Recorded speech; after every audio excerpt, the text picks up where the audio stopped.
See? Not so bad.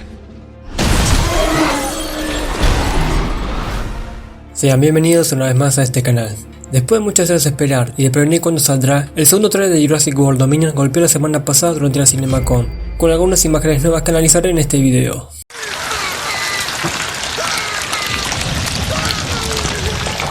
El trailer comienza mostrando a Maisie talando troncos, quien ya vive con Owen y Claire en la cabaña que Owen estaba construyendo hace 4 años atrás, mientras vemos a Owen arreglando la misma moto que usó en 2015 en Nublar. Se escucha de fondo la vocalización de Blue, a lo que Owen y Maisie responden de manera sorprendida, creyendo que nunca más la verían, ya que parece que Blue se asentó en su territorio. De pronto descubren que Blue tuvo una cría y Maisie se cuestiona que es imposible. De repente, Owen presencia el secuestro de Beta por medio de unos hombres que se la llevan en una camioneta y acude a rescatarla en vano. Vemos a una Blue furiosa y desconfiada a tal punto de abrirle la mano a Owen cuando este le promete que recuperará su cría. Escuchamos de fondo la frase de Ian Malcolm de que la energía genética se ha desatado, alternada con tomas de un Quetzalcoatlus acercándose a un nido que se encuentra en la punta de un rascacielos. Una toma extendida de la Mosasaurus emergiendo del agua para atrapar la pesca de un barco cangrejero. A Henry Wu confesando a Maisie que cometieron un grave error. A Maisie viendo a 2 anquilosaurios en una pradera que detienen su actividad de trekking, lo que yo creo que puede corresponder a una de las escenas finales de la película, ya que como se descubrió con la mercadotecnia de Dominion, los anquilosaurios son parte de la fauna del valle de Biosyn, y acá estos dinosaurios ya no estarían en ese valle, dando a entender que estos animales se han escapado y van haciéndose de nuevos hábitats y cómo desplazan a la fauna actual. A 3 galivimos huyendo de lo que puede ser la embestida de los ceratópsidos hacia unos coches, al trío de científicos saliendo de una instalación de Biosyn y atrás al informático de dicha empresa, Ramsey Cole. A un Carnotaurus y un Allosaurus saliendo de sus jaulas mientras Owen intentando calmarlos con sus gestos de amastramiento, reciclando esta escena que se tenía planeada para Fallen Kingdom que ocurría durante la erupción del Monte Sibo. En esta misma escena se ven más personas en el fondo, por lo que es probable que estos dinosaurios sean calmados por esos sujetos. La liberación de los Velociraptors de sus jaulas y rodeando a 4 personas. Y entre esas personas se encuentra Barry, apuntándoles con sus armas y también emulando el gesto de Owen de extender el brazo para calmarlo. Y es que posiblemente se los haya enseñado Barry a esas personas como parte del programa de adiestramiento de este nuevo escuadrón Raptor. Una escena extendida de los Velociraptors Ghost y Panteras persiguiendo a Owen a la vez de que Tiger intenta perseguir a Claire, hasta que Claire se deshace de Tiger cuando cruza una barra entre 2 coches dejando a Tiger desorientado. Un transeúnte cruzando dicha plazoleta en monopatín eléctrico entre un Carnotaurus y un Allosaurus. El Allo decide comérselo. El transeúnte se trata de Terry, un norteamericano que participó en la película ganando un sorteo mediante un concurso a cambio de ser comido por un dinosaurio.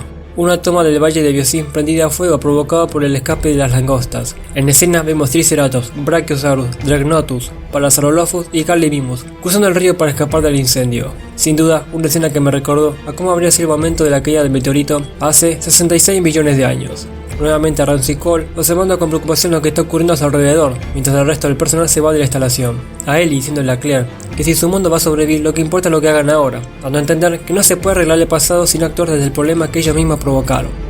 Owen diciéndole a Malcolm que necesita su experiencia, y aunque yo en un video anterior comenté que este diálogo no corresponde a la misma escena, acá me retracto, ya que vemos que en ambas tomas detrás de Owen y de Ian hay gabinetes con contenedores iguales con iluminación azul.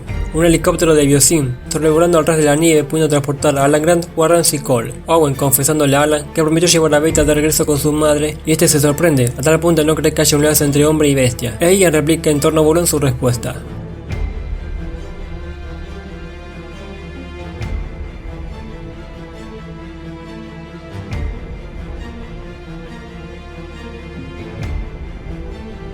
Kyla preparándose para pilotar un helicóptero de Biosyn, otra escena extendida del Plioroptor en una zona nevada intentando dar caza a Owen y a Kyla, hasta que descubren que puede nadar, y empieza a perseguirlos por la gélida agua. Ambos empiezan a correr hasta el puente que tienen enfrente hasta que Owen cae al agua. A los protagonistas, incluyendo a Henry Wu, aferrándose con fuerza a un bolso, como si de algo de valor llevase ahí dentro, frenando de repente y mirando hacia arriba, en una escena que yo creo que es posterior al ataque del Giganotosaurus, ya que ella acá está sin camisa, mientras que cuando el Giganotosaurus les ataca, ella viste esa prenda. Y como para terminar, el Giganotosaurus destrozando al mirador mientras intenta comerse a Ellie y a Owen, que son los últimos en subir. Finalmente, logran refugiarse en el mirador, mientras el carnívoro más grande del mundo asoma su cabeza, en una toma que me recuerda al momento en que el Spinosaurus se hace ver a través del avión para dejarse ver por Amanda, para luego esconderse. Ya que a diferencia de Spinosaurus, Giganotosaurus no es un cazador táctico y decide romper el cristal y meter su cabeza por completo en la habitación de la torre. Y así termina este segundo tráiler, que a diferencia del primero que se centraba en transmitir emoción a través de la nostalgia, este tráiler fue más épico y agresivo, elementos que no tuvo el primer tráiler. Esta película se ve como la más ambiciosa de la saga, y la idea de que muestra a los dinosaurios gobernar la Tierra es algo que vengo esperando desde que Parque Jurásico 4 estaba en desarrollo a mediados de los 2000. Ansío saber cómo se las ingeniaron los guionistas para explicarnos de manera concisa ese argumento, sin caer en la típica de liberar a los dinosaurios por mera empatía. Y este ha sido el video de hoy. Si te ha gustado el video, no olvides regalarme un like, comentar y suscribirte, ya que así me ayudas a que este canal siga creciendo. Además de que estoy subiendo bastante contenido con todo lo referido a la saga.